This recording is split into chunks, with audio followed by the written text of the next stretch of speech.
sales is the job. It's the job. Because if you don't sell that day, if you don't attempt to sell that day, you won't have sales. A masterclass, duh. Of course. Like, so when people, say, hey, I don't have any sales, my first question is, well, how many hours today did you spend selling? And if the answer is 0, well, that's why. Okay, so for this episode of the CEO Glow Show, if you're in the world of PMU, you definitely need to check this out. This is an episode for you. Here we go.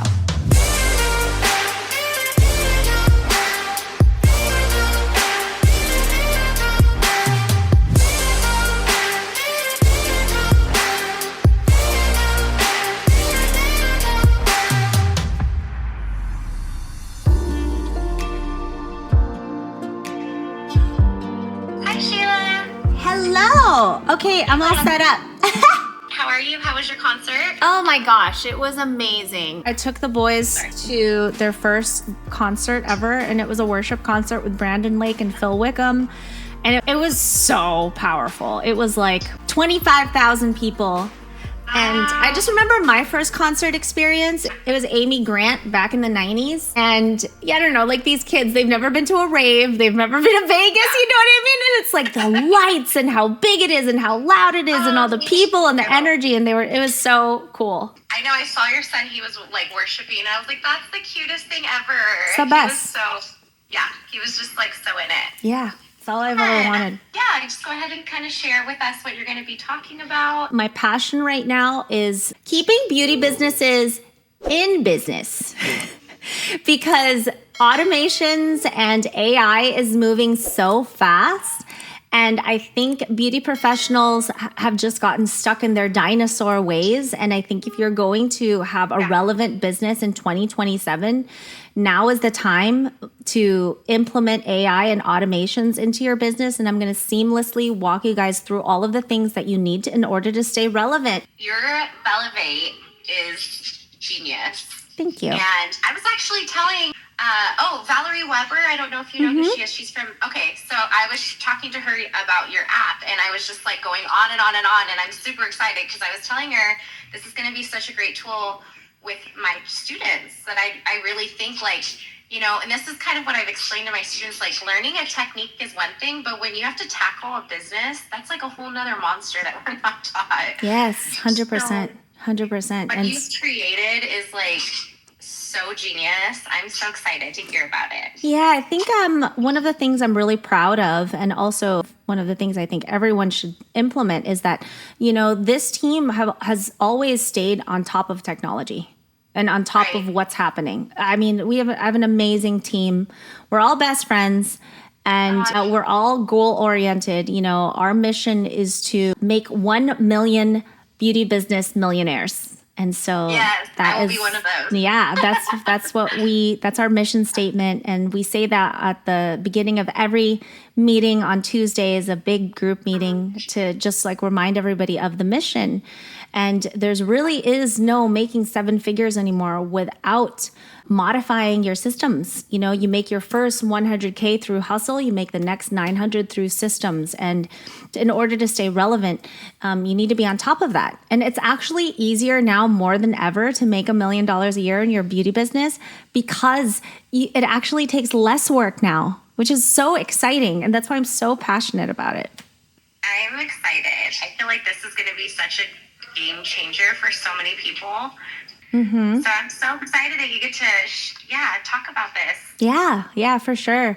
I mean, think about all of the subscriptions that you have, your booking software, whether that's Vagaro, Acuity, Mindbody, and then you have if you have a team, you should have some sort of task management system like Monday or Asana.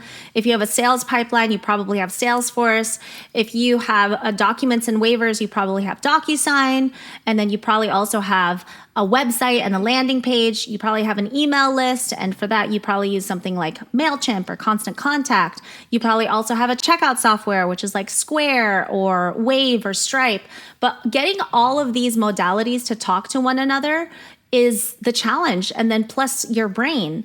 And think about getting back to DMs or replying to comments. Like all of that can be automated now. Referral requests, review requests, that can all be automated. Things you want your assistant to do or things that you should be doing but really don't have time for. It's just all revenue generating. These automations are revenue generating. Referral requests, follow-ups even. You can personalize a follow-up. So now as a CEO, you really need to see yourself as the designer of an experience. You can design the experience for your clients, for your students, and organize that pipeline to make sure that you are never dry. Wow, that's amazing. I'm very excited about it. I'm very proud of it. This took multiple six figures to accomplish and several years. And now it's just phenomenal. So I can't wait to share it with you all. I can't wait to blow your mind. Yeah. So did you always see yourself as a millionaire, or did it just kind of happen? Like, kind of share your story. It was an accident. I'm an accidental millionaire, to be honest with you. My whole goal when I first started my permanent makeup journey was to make $100,000 a year. And I remember thinking, if I could make $100,000 a year, then I would be set. And I got there very quickly, to be honest with you. First, it was like nothing. Yeah. Nothing. It was like nothing and then just a teeny bit. And I was like, this is never going to work. This is never going to work. This is never going to work. And there's days where you almost quit because it's not working. And then all of a sudden I focused on marketing and sales because it's what I needed. I didn't know, I didn't really need to up my skill level at that point. I felt so desperate. I said, I need clients in order to feed my family. So I spent 90% of my resources, time, energy, effort, money into marketing and sales. And that was the genius flip for me. A lot of beauty professionals think it's their artistry. And while great artistry is very important and sanitation is very important, you still need to close the gap. It's the second half that a lot of beauty professionals ignore. And so sales for a lot of beauty pros is passive. It's not proactive. And really, the people in this industry that have the most wealth and passive income are those who flip the script. 90% needs to be on sales and marketing and 10% on fulfillment. Wow, that's so true. Mm-hmm. Yeah. I mean, get so distracted by the other thing that unfortunately go kind of to the wayside.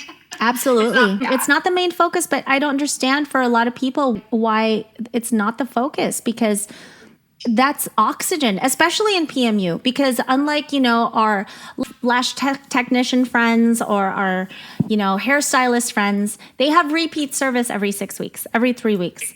Us, you need to convince a complete stranger to let you tattoo their face every day. So yes, the skill of nano or microblading or lip blush is great, but the skill of new client acquisition, that's a skill. New client acquisition is so tantamount to permanent makeup. And I think that's what made me so good at it, because when I first got into permanent makeup, I thought it was going to be a lot easier.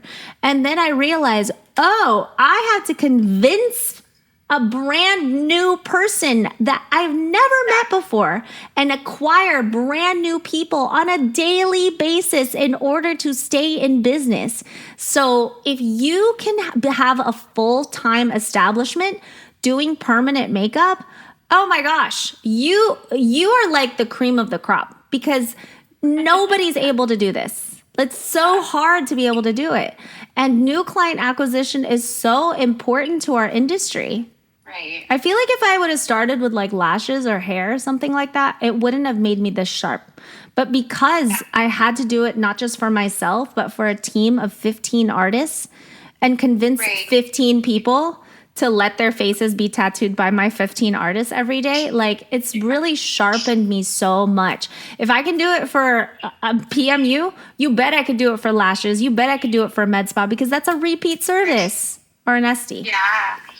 Wow. And then now we have Elevate. So this is something. Oh, it's so much easier. It's easier now for me to get client success more than ever. Well, ChatGPT, this has nothing on what you have.